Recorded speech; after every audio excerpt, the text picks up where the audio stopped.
Garuda Express, an international courier service.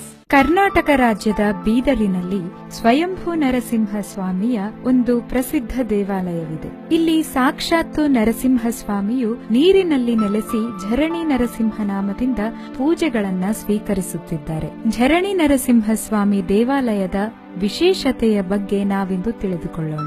Shri Narasimha ಸ್ಮರಣೆಯಿಂದ ಪುನೀತವಾಗುತ್ತಿರುವ ಪುಣ್ಯಧಾಮ Bidar. Mangalapete ಕ್ಷೇತ್ರದಲ್ಲಿಯ Jharani Narasimha ಸ್ವಾಮಿಯಾಗಿ ನಿತ್ಯ ನೀರಾಂಜನೆ ಪಡೆಯುತ್ತಿದ್ದಾನೆ. ಸುಮಾರು 400 ವರ್ಷಗಳ ಹಿಂದೆ ಭಕ್ತರು ನಿರ್ಮಿಸಿದ್ದಾಗಿ ಐತಿಹಾಸಿಕ ಆಧಾರಗಳಿಂದ ತಿಳಿದು ಬರುತ್ತಿದೆ. ಭೂಮಟ್ಟದಿಂದ 150 ಅಡಿಗಳ ಆಳದಲ್ಲಿ ನರಸಿಂಹ ಸ್ವಾಮಿಯ ದರ್ಶನವಾಗುತ್ತದೆ. ಪ್ರಾಂಗಣದಲ್ಲಿಯ ಗೋಮುಖ ತೀರ್ಥದಿಂದ ಭಕ್ತರು ಸ್ನಾನಾದಿಗಳನ್ನು ಮುಗಿಸಿ ದೇವಾಲಯದಲ್ಲಿ ಪ್ರವೇಶಿಸುತ್ತಾರೆ. ಗೋಮುಖದಿಂದ ಹೊರಬರುವ ನೀರು ನೃಸಿಂಹಸ್ವಾಮಿಯ ಪಾದಗಳಿಂದ ಬಂದಿದ್ದು ಎನ್ನಲಾಗುತ್ತದೆ. ಪ್ರಾಂಗಣದಲ್ಲಿರುವ ಅನೇಕ ದೇವಾದಿ ದೇವತೆಗಳನ್ನು ದರ್ಶಿಸಿದ ನಂತರ ಸಾಲಾಗಿ ಬೆಟ್ಟದ ಗುಹೆಯ ಸುರಂಗ ಮಾರ್ಗದಲ್ಲಿ ಸಾಗುತ್ತಾರೆ. ಸುಮಾರು 300 ಅಡಿಯಷ್ಟು ದೂರ ಭಕ್ತಾದಿಗಳು ನೀರಿನಲ್ಲಿ ನಡೆಯುತ್ತಾ ಚಿಕ್ಕ ಮಕ್ಕಳನ್ನು ತಮ್ಮ ಭುಜದ ಮೇಲೆ ಹೊತ್ತುಕೊಂಡು ಗೋವಿಂದ ನಾಮ ಸ್ಮರಣೆಯೊಂದಿಗೆ ಮುನ್ನಡೆಯುತ್ತಾರೆ. ಈ ನೀರು ನರಸಿಂಹಸ್ವಾಮಿಯ ಪಾದದಿಂದ ಉದ್ಭವಿಸುತ್ತದೆ ಎನ್ನುತ್ತಾರೆ. ಗುಹೆಯ ಮೇಲ್ಛಾವಣಿಯಲ್ಲಿ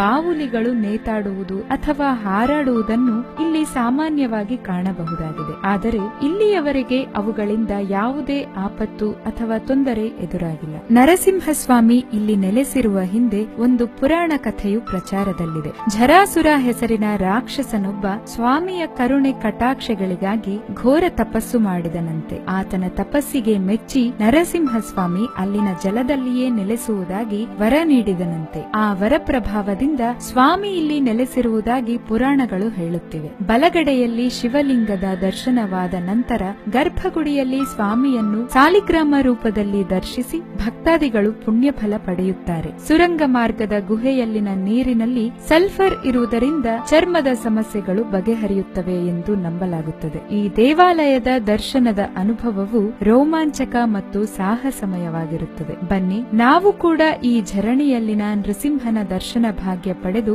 ನರಸಿಂಹನ ಕೃಪೆಗೆ ಪಾತ್ರರಾಗೋಣ. If you like this video, ಬೇಗ ಲೈಕ್ ಮಾಡಿ, ಕಾಮೆಂಟ್ ಮಾಡಿ, ಶೇರ್ ಮಾಡಿ ಹಾಗೂ ಯೋಯೋ ಟಿವಿ ಕನ್ನಡವನ್ನು ಸಬ್ಸ್ಕ್ರೈಬ್ ಮಾಡಿ.